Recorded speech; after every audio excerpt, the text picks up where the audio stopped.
You're listening to E-commerce Fastlane, episode 59.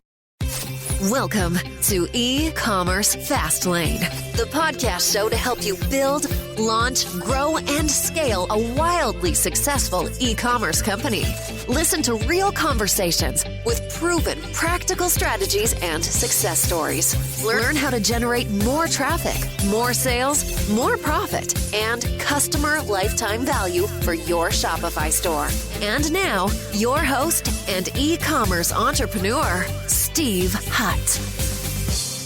This episode is brought to you by ShopMessage.me, an incredibly powerful Shopify app. Do you want to know the secret marketing channel that Fashion Nova, Pura Vida bracelets, and Movement watches use to drive millions in revenue?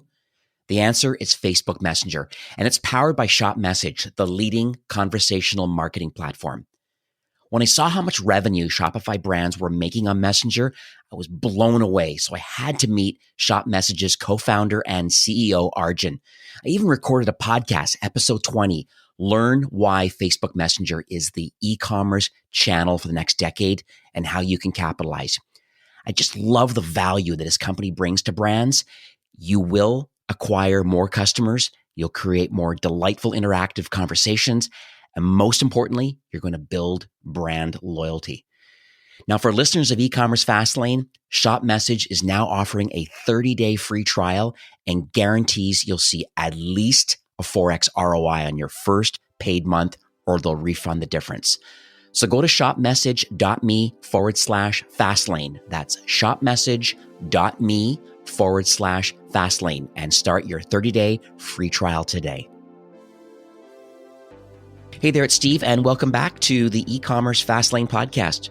Now, if this is your first time listening, this is an e-commerce show where we have honest and transparent conversations about building and thriving with your store powered by Shopify or Shopify Plus. Now, new episodes are available each week with your favorite podcast player through iTunes, Stitcher, Google Play, and Spotify, or you can sign up at ecommercefastlane.com to be notified when new shows are being released. Now, on today's episode, I'm chatting with Chris Jacobs from Katana, who they're actually referred to on their website as a smart workshop software that's aimed to help Shopify brands that manufacture and fulfill their own orders. And so Katana allows you, I guess, to manage your whole order fulfillment process from a single dashboard. They mentioned including sales, the manufacturing, and the purchasing process. So essentially, as a Shopify brand owner, you get stock availability and fulfillment status for every order from within that production process. And it essentially means that you won't miss a delivery deadline ever again because you can see a full view of all the orders, availability, and the fulfillment process to eventually having it ready for shipment to your customer. So these spreadsheets or some kind of homegrown hack that you might have, you can kind of chuck that in the garbage, because really now you can track all your raw materials, stock, even stuff that's coming from suppliers and things. It's interesting how they're able to see everything. So POs going out, inbound stocks, you can actually readjust your timelines for fulfillment, and then that communication with your customers and stuff. It's quite interesting. Drag and drop, pretty cool. So just end of the day, I think it's adding a lot of digital efficiencies to your production schedule, maybe instead of using Excel or other kind of, like I said, homegrown hacks. So thanks so much for joining me today. So let's jump into the show and learn more. So hi, Chris. Welcome to E-commerce Fastlane. Hey, Steve. Thanks for having me on. I'm excited to partake. Yeah, you know what? I learned about Katana through a teammate, and they mentioned, hey, you guys are doing some really interesting things for, like I said at the top here, brands that are manufacturing their own products. So I think they bring up interesting challenges different than those that are, let's say you're making a garment or shoes, and there they are, and in different sizes or colors, and out they go. And so it's a little bit easier process versus if you're a manufacturer making bikes and they're custom bikes. And I think, we'll talk about different types of businesses out there. There's all different variants, but you're custom making them with lots of different pieces that create one final SKU. And so when I heard that, that's interesting opportunity. Like, there's more advanced ERPs, that sort of thing, but not everybody's ready for the complexity and costs that go along with a proper ERP system versus the individual problem that you guys are solving. maybe you can articulate a little bit better on a high level, better than I can anyways, but what Katana actually does and what sort of problem that it's solving for Shopify store owners. Yeah, on a higher level, Katana as a software platform is designed to fill a void in the market for growing manufacturing businesses that are looking to connect their Shopify sales orders to production tasks and also maintain steady control over their raw material inventory. There's a large number of apps on the market that are focused on inventory management, but specifically for end product inventory management. But there aren't very many apps, or there aren't any, for example, on the Shopify App Store that are solely focused on scaling manufacturing businesses and their specific needs for inventory management and production. So the three key solutions where we try to deliver value for scaling manufacturing businesses are in raw material inventory management to help you avoid stockouts or keeping money tied up in your raw material inventories. Additionally, our system has flexible production scheduling. So, for example, we have what we call a booking engine that enables you to book items like raw materials to production orders or finished goods to sales orders. And you book them based on the rank of those orders inside of your queue, either your sales queue or your manufacturing queue. This enables a lot of flexibility for businesses that need that when the time to scale is this type of thing is necessary. And also, making sure that you get your delivery deadlines right. This is a huge challenge, especially for businesses that are growing rapidly, and they need to estimate the lead times on when they could actually get a product out to their customer to fulfill it properly. Ultimately, the idea is to link that sales order directly to the raw material and then map everything in between to get a proper lead time. And then if you deliver all of your products correctly to your customers, that enhances the relationship you have as a manufacturer to your customer, as well as the product that you sell to your customer. Yeah, I can see the challenges there of this whole manufacturing part and the customer experience part, because on a product page, I mean, maybe you can put a 1 week lead time or 2 weeks, whatever it is. But meanwhile, sometimes it's hard to forecast demand.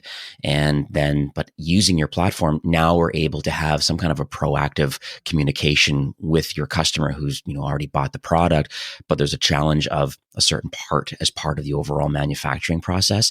So instead of a hacked up system and not knowing, now we're actually using data and can shuffle things around and choose to be efficient in-house as far as, well, what should we be manufacturing and working on now based on availability, what is coming in, and then if we have to push out and communicate with our customers that in fact there's a slight delay on one or two components of the overall package or the product that's being manufactured. I think it's a pretty compelling solution to be able to have data insights to make those decisions. Especially whenever it's automatically updated and live. Yeah.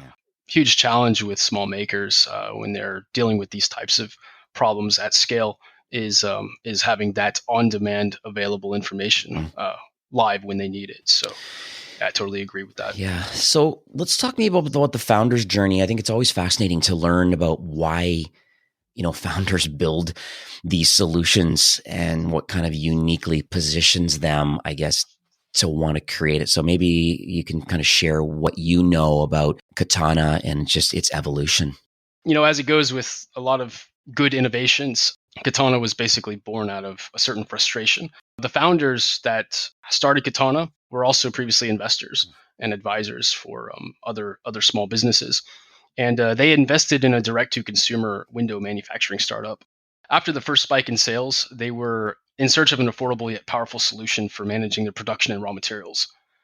The results from this research were at best disappointing, and through that experience, they identified a gap in the market.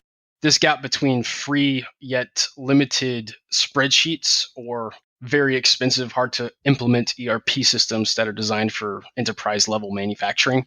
You can either try to implement a spreadsheet-based manufacturing business and ultimately fail, or you can pay thousands of dollars per year to implement very comprehensive and complex ERP system, which you might only use 1% of. So it was kind of through this that Katana was born. And as a modern software as a service type solution, we aim to mostly focus to help ambitious manufacturers selling online to scale their business to be not only scalable as a platform that they would use to grow their business, but also economically viable to address the core problems that they suffer from. That ultimately became what Katana is today, and where we're generally focused in developing Katana further. Yeah, I love the idea of purpose built. I think it's a recurring theme on the show where a lot of platforms started in house just to solve their own internal problems. And in this case, a direct to consumer window manufacturer, and then from there, seeing that there's like a wider audience that could certainly are having these exact same pains, and Katana is actually helping solve that. I guess that word that I think of is product market fit. I guess it's been identified really as the first step to building a successful venture in any company, is getting these early adopters and getting feedback. And obviously they know because they use the solution themselves. And there's obviously, slowly there's been gaining a lot of interest and stuff in the product. So can you elaborate on who you believe can benefit the most from using Katana? Yeah, absolutely. The companies that have adopted Katana over the last couple of years since we've started are small manufacturing businesses starting to experience a scaling phase. Most of them are direct-to-consumer manufacturers that sell online through Shopify, and not necessarily like dropshippers or retailers. Also, traditional manufacturers that don't sell online due to the nature of their business activity have also benefited from Katana because they need stuff like raw material inventory management, as well as being able to manage a bill of materials for all of the products that they have. They go through the exact same struggle as any modern online seller. And a couple of really popular business segments that have found themselves using Katana as a software platform would include coffee roasters, musical instrument and components manufacturers, leather goods makers, jewelry, apparel, sporting goods manufacturers, just to name a few. Also really quite popular are CBD products using Katana. Finding quite a lot of unique businesses that are working with our platform, as well as we're finding a lot of demand coming from scaling manufacturers that outsource their manufacturing process. So this is an area of interest for us as well. I see. So you're suggesting that maybe instead of people outsourcing the manufacturing of their product, you're saying that maybe some brands are looking to bring it in-house and kind of own that whole customer journey in manufacturing and fulfillment. Yeah, especially when we're looking at the trends of the direct-to-consumer manufacturing businesses who really are trying to take ownership of that customer purchasing experience. I would say that this is also quite an important trend that we're following too. So how competitive is the landscape for Katana? I'm sure there's other competitors in the Shopify ecosystem. So how does Katana offer or differ or just offer more value than others that are available in the market? Yeah, looking at, for example, the Shopify App Store, there's definitely some good inventory management providers out there, namely like TradeGecko and Deer Systems, to name a couple. However, the catch is they're generally focused on retail and drop shipping, whereas Katana's major advantage is that it's designed from day one to match the needs of actual manufacturing merchants. We're speaking about features such as an advanced bill of materials, raw material and finished goods being automatically booked to orders based on priority to enable that flexibility. Make-to-order businesses, those that need to have stronger handle on their production management, scheduling, and also flexibility in the sales fulfillment process. That's kind of what makes the difference for us as a platform being utilized in a purpose-built way for the scaling manufacturers that need to fix those very specific problems in their business. So what are some of the, I guess, biggest pain points that you see starting out with new, customers on Katana? 'Cause I'm sure there's, I know it's kind of a broad question, but it seems like there would be a few struggles at the beginning. I guess they have an existing pain, but I'd be curious to see what that is, to see if it resonates with people listening today. Yeah, absolutely. This is probably one of my favorite subjects when it comes to working with customers. A lot of the business owners that contact us, and I've done a lot of demos with them, they tell us a little bit of a story about how they started their company, and they're at this very critical moment where they're advancing quickly, and they tell us what is their trouble spots. And the recurring theme is, there's a couple of themes. One of them is spreadsheets. They're great for starting out, but not for scaling out. We see people updating and working on their spreadsheets more often than they're working on developing their actual business. It's a very manual process. It's very error prone. It's hard to train people on the spreadsheets that you and your business that you created yourself. And so I've had like customer engagement experiences where a customer says to me, yeah, I've developed this really awesome spreadsheet and it works great for my business, but I need to focus on other areas. And I can't train anybody how to use this. And so it kind of creates this bottleneck that you can't even scale your company by hiring new people to do something that you need them for. Simple cases like that. So we have kind of this motto in Katana that says, "Stop making spreadsheets and start making products." So it's kind of fits that. I could see that going on the wall somewhere in your office. Yeah, exactly. And then another core struggle, which is quite common, is raw material stockouts. We will find that the process of production and purchasing and sales are quite often three separate things. And if you're lucky, they might be two things, so the purchasing and production part.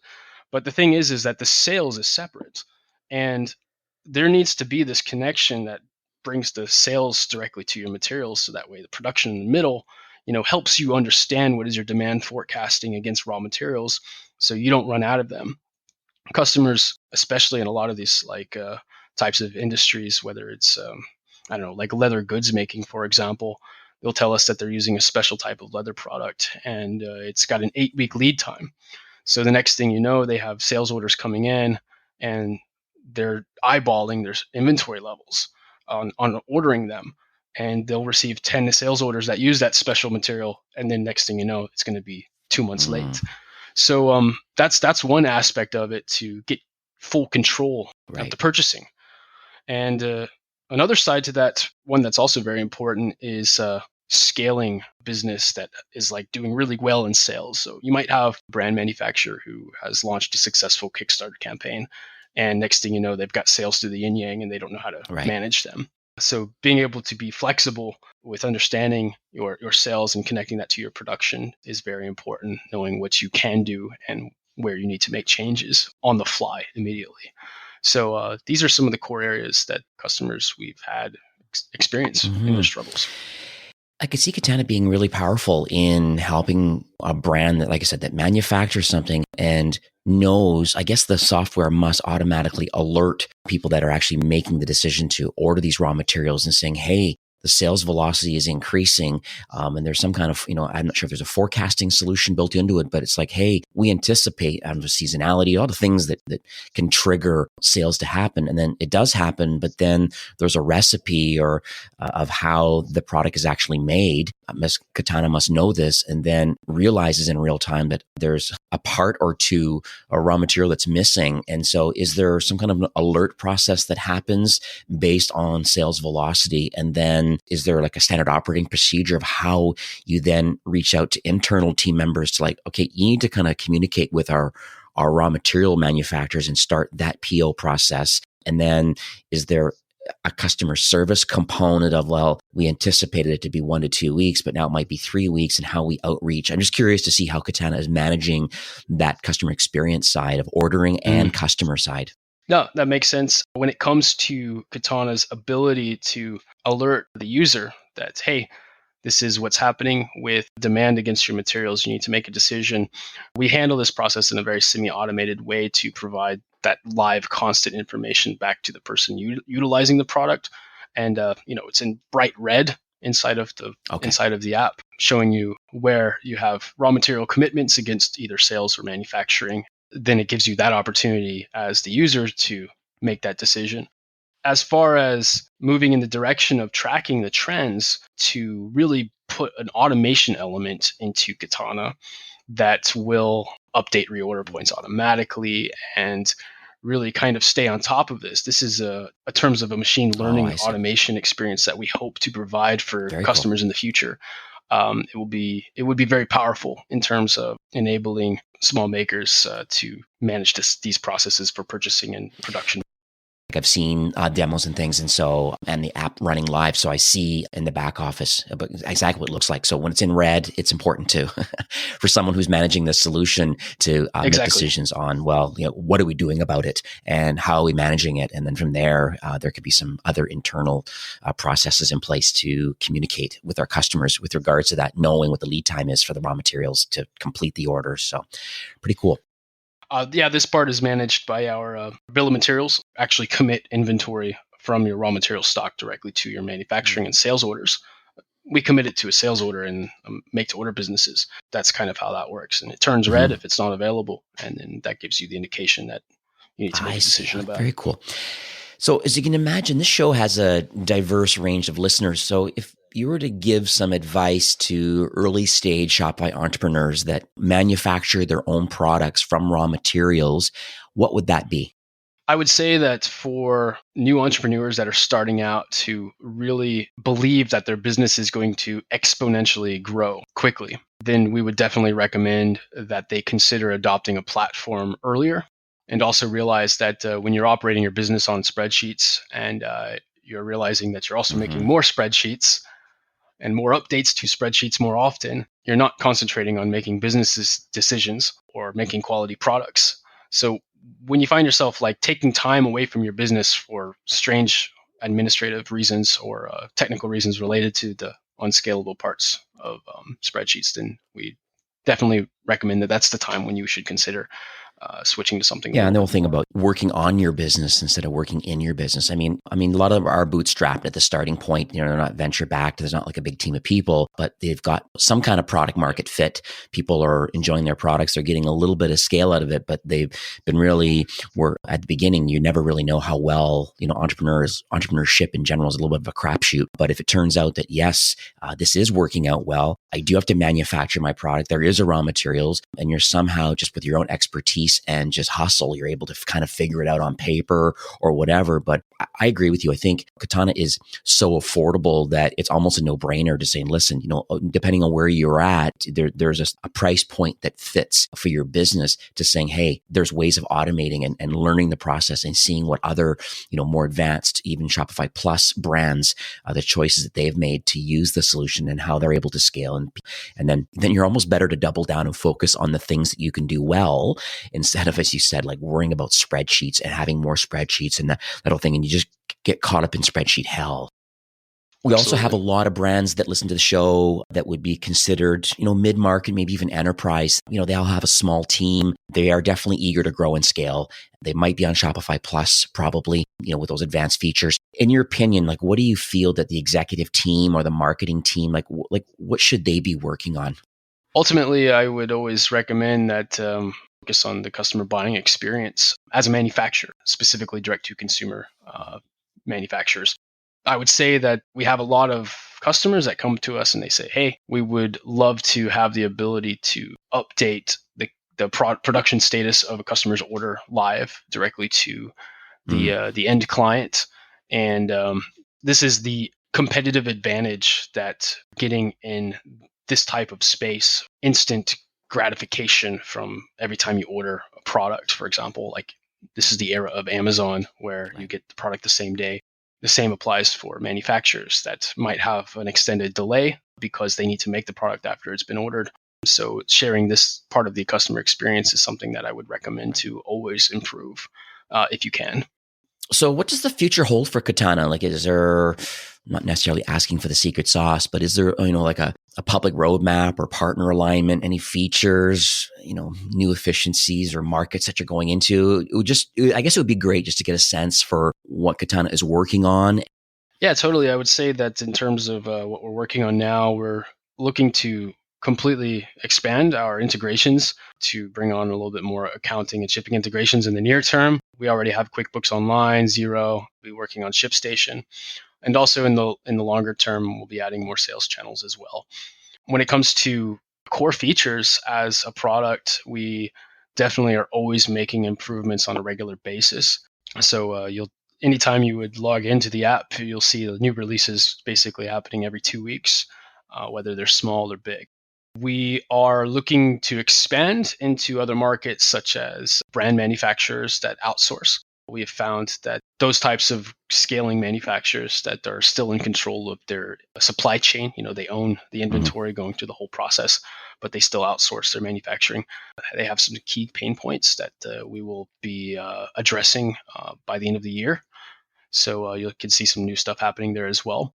And in the bigger picture, in terms of like new efficiencies, we're releasing the core features and then improving the core features regularly. As I mentioned earlier, we'll be looking at longer term, the ability to bring on some machine learning features based on, tracking sales trends and managing forecasts against sales as well as material demand.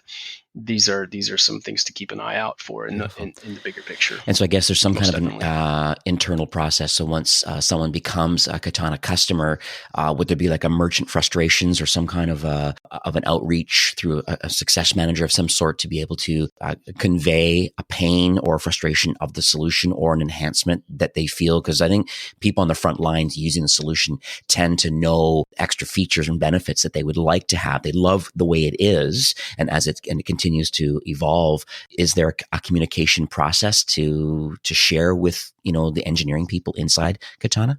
Yeah, absolutely. We have a pretty strong feedback loop internally.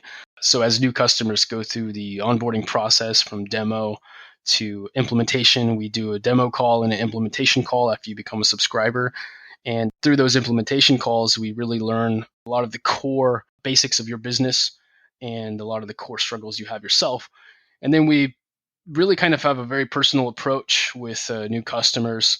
Find that our team is quite small, so we're very flexible, and we close the feedback loop pretty tight with our engineering team, and always want to learn more by getting feedback from our customer base in order to rapidly prioritize what we develop next and evolve the product moving forward. Chris, we are nearing the end of the show. Do you have any closing comments or any takeaways that you would like to leave with our listeners today?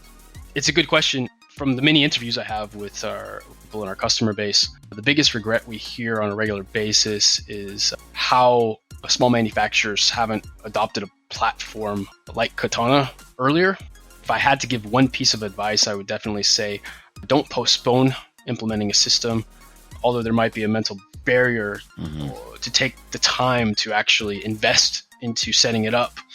Maybe you're busy handling your sales or other parts of your business, but we can say from multiple customer experiences that it's never going to get easier than now to implement it. So I would say do it earlier if you Yeah, it's a great point. Change definitely can be hard, but, other Shopify manufacturers certainly have made the Katana choice. And I know that they're overjoyed with kind of how their new workflow and I guess almost their significantly improved customer experience is now that they've implemented this sort of system. So let's talk about how those people listening today, how they can learn more about the Katana app and the platform. Well, for Shopify merchants, you can find us on the App Store. Just search up Katana, and you'll see us from there. Or you can visit our website at katanamrp.com. Katana is spelled with a K, so it's Katana. Yeah, so we're in the App Store. And I know that we chatted offline before recording today, and you've been very generous. Katana's been very generous that they would like to extend an offer to e-commerce Fastlane listeners and get a 30% off for the first 3 months. So if you go through a little bit of the intro, I get a demo, see what it can do for your business. If it turns out this is right for you and your manufacturing business, then that's what they'll do, 30% off for the first 3 months. So it's certainly worth the while to try out their system. So number one, I'd like to thank you for that. Yeah, and to get that offer, you basically use a promo code Fastlane, and I will have the sign-up details in the show notes, but it'll be ecommercefastlane.com/Katana, and it will redirect you to this listener-only promo of 30% off, and you'll just enter this coupon code Fastlane, and you are good to go. So, well, thanks again, Chris, for coming on the show today. It's been very, educational. This is the first time I've ever had this sort of manufacturing solution available. I've had other inventory type solutions on. This is rare when we're talking about raw materials and POs and trying to create the best customer experience by manufacturing a product, and then that in itself being able to educate and communicate with your customer. Really cool. Thank you so much for taking the time today. This episode is brought to you by Shop Message, the marketing channel trusted by top Shopify brands like Fashion Nova, Pura Vida bracelets, Movement watches, and many more. Now, don't forget, take advantage of their generous 30-day free trial by visiting shopmessage.me/fastlane. That's shopmessage.me/fastlane. You'll get priority onboarding and a 4x ROI guaranteed just for Fastlane listeners. So go check them out. Well, that's it for today's episode. I'd like to thank you, a loyal listener of E-commerce Fastlane. It's my hope that this podcast is offering you a ton of value through growth strategies, tactics, and exclusive insider tips on the best Shopify apps and marketing platforms, all with my personal goal to help you build, launch, grow, and scale with Shopify. Thanks for investing some time today and listening to the show. I'm so proud and excited that you have a growth mindset and are a constant learner. I truly appreciate you and your entrepreneurial journey. Enjoy the rest of the week and keep thriving with Shopify.